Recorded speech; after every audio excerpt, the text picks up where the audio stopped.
के बारे में पता है। तो सस्टेनेबल डेवलपमेंट मीन्स मतलब ये बताना है कि बेसिकली सस्टेनेबल डेवलपमेंट क्या है, डेफिनेशन क्या है इसकी।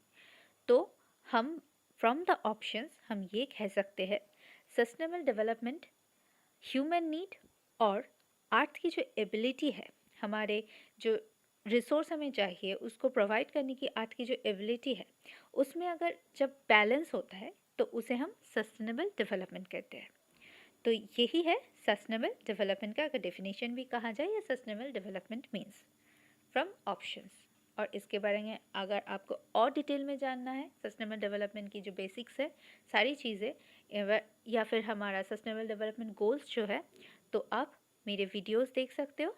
2 वीडियोस है, उसका लिंक आपको मिल जाएगा डिस्क्रिप्शन बॉक्स में।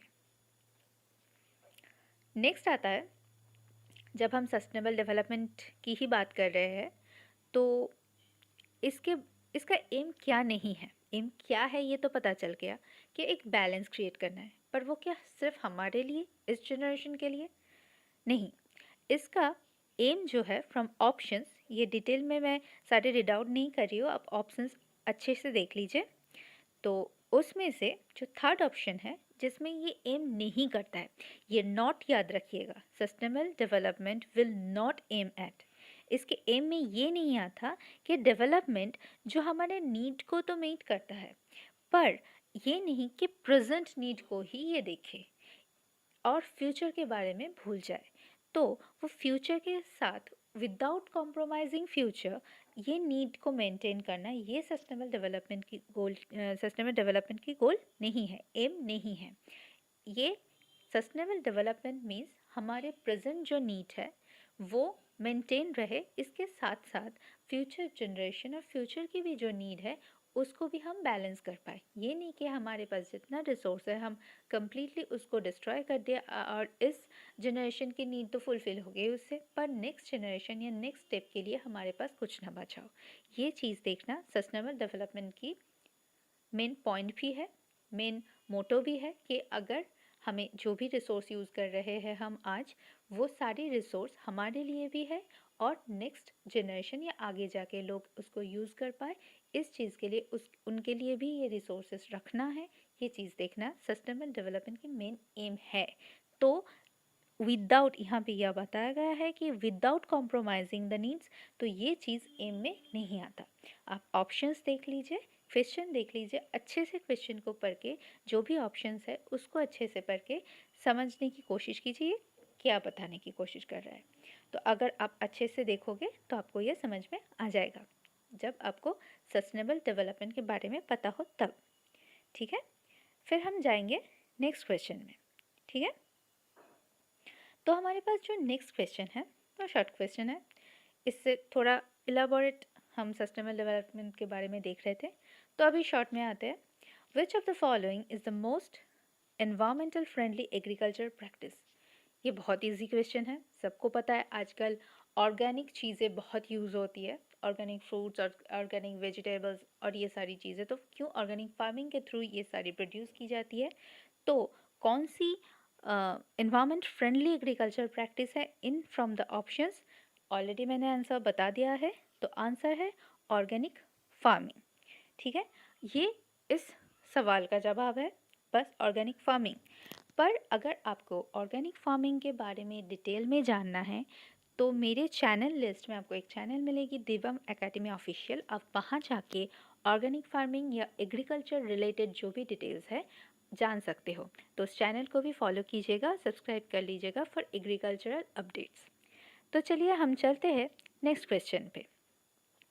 World's biggest solar park, world का सबसे बड़ा सोलर पार्क कहाँ पे लोकेटेड है, विच स्टेट में है? गुजरात, राजस्थान, पंजाब, वेस्ट बंगाल। ये ऑप्शंस है आपके पास। तो आंसर क्या है? आंसर है राजस्थान।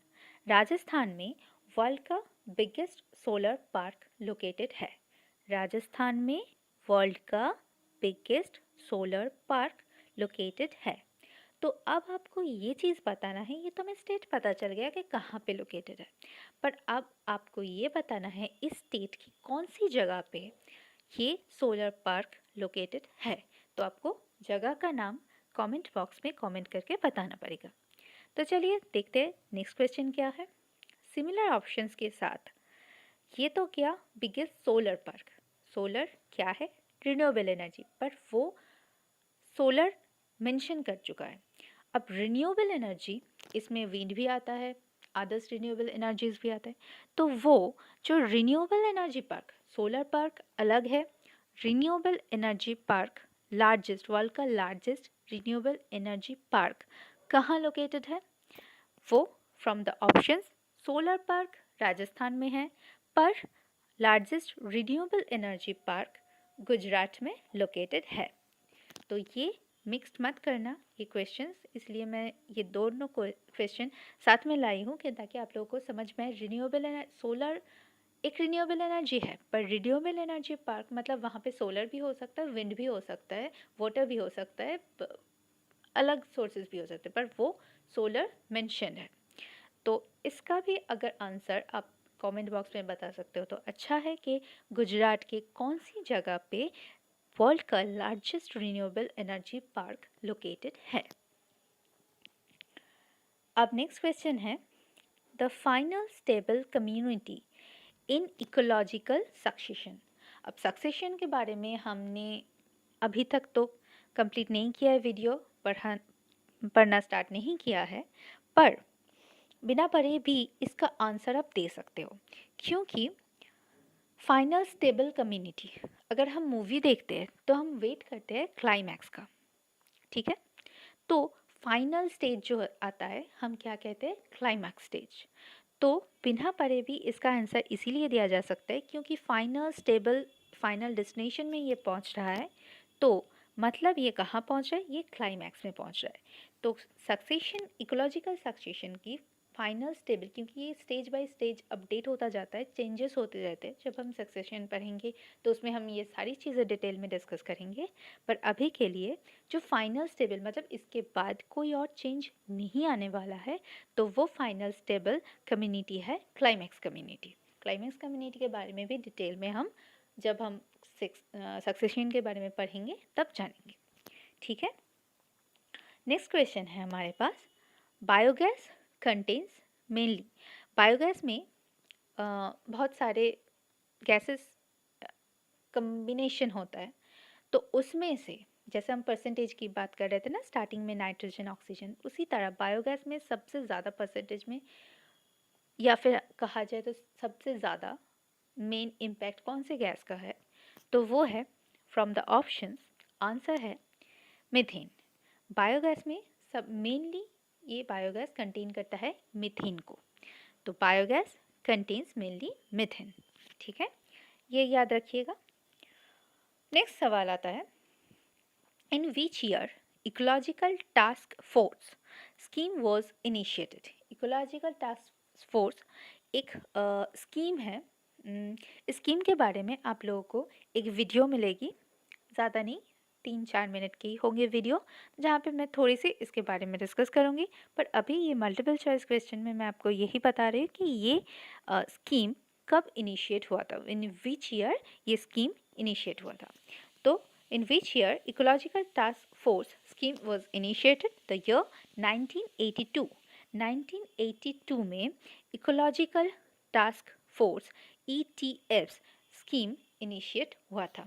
इस स्कीम के बारे में अगर आप लोगों को किसी को पता है तो आप कमेंट बॉक्स में बता सकते हो, या फिर वीडियो के लिए वेट करो, मैं आप लोगों को डिटेल डिस्कशन दे दूँगी इसके ऊपर। तो नेक्स्ट चलते हैं in which of the following countries slow food movement took place to combat fast food. Fast food हम सब की फेवरेट है, फास्ट फूड। हम स्लो फूड के बारे में सोचते भी नहीं हैं, पर फास्ट फूड हमारे हेल्थ को इम्पैक्ट करता है। तो ये इम्पैक्ट को कम करने के लिए और स्लो फूड की जो इस क्या कह सकते हैं इसकी इम्पोर्टेंस को इन्हेंस करने के लिए या फिर लोगों को समझाने के लिए, तो इस कौन सी कंट्री में एक मूवमेंट चालू हुई थी, स्लो फूड मूवमेंट। तो स्लो फूड मूवमेंट कौन सी कंट्री में हुई थी? आंसर है इटाली। इटाली में फास्ट फूड को कम्बैट करने के लिए, क्योंकि हम अभी फास्ट फूड के ऊपर सबसे ज़्यादा डिपेंडेंट है और जो हमारे हेल्थ को ख़राब करता है, डिटोरिएट करता है, तो उस चीज़ को कम करने के लिए, स्लो फूड की इम्पोर्टेंस को सबको बताने के लिए जो मूवमेंट चालू हुई थी वो कहाँ पे हुई थी? इटाली में हुई थी। ठीक है, ये है हमारा आज का सवाल। टोटल 10 क्वेश्चंस थे और मैं थोड़ी सी स्लो हो गई हूँ आजकल वीडियो अपलोड करने में। कुछ प्रॉब्लम्स की वजह से मैं ज़्यादा वीडियो नहीं डाल पा रही हूँ, पर उसके लिए आई एम वेरी सॉरी। पर मैं पूरी कोशिश करूँगी कि डिटेल्स जो हमारी स्टडी है नेट की, क्योंकि आगे जाके जो एग्ज़ाम्स है, ताकि हम उसको कंप्लीट कर पाए, तो हम सारे वो जल्दी ही मैं अपलोड कर पाऊँ और फ्रिक्वेंटली अपलोड कर पाऊँ। तो चलिए, आज के लिए आप लोगों का सवाल ये है, इंद्रावती नेशनल पार्क कहाँ पे लोकेटेड है? इसका आंसर लास्ट जो वीडियो है मेरा, वहाँ पे आप लोगों को मिल जाएगा, तो वो देख लीजिएगा। या फिर अगर आप लोगों को आंसर पता है तो कमेंट बॉक्स में इसका भी आंसर कर दीजिएगा। आज तो मैंने जितना क्वेश्चन दिया उससे ज़्यादा तो आप लोगों से पूछ लिया लगता है। खैर, अगर वीडियो आपको अच्छा लगा है तो इसे लाइक, शेयर और सब्सक्राइब कीजिए और हमारे टेलीग्राम चैनल को भी ज्वाइन कर लीजिए, ताकि जो भी अपडेट्स है वो आपको मिलती रहे। और मैं भी जल्दी जल्दी, अब वहाँ पे आप भी बताइए कि मुझे भी कितनी जल्दी अपलोड करनी चाहिए और कौन से टॉपिक्स पे पहले अपलोड करनी चाहिए, कौन सी टॉपिक्स आप लोगों को लगता है कि हाँ अभी हमें इसके बारे में जानना है। तो ये सारे डिस्कशन के लिए टेलीग्राम चैनल ओपन है, अब वहाँ पे जाके कमेंट कीजिए, बताइए और डिस्कशन भी चालू कीजिए। तो चलिए, ये वीडियो यहीं पे समाप्त करते हैं। Thank you.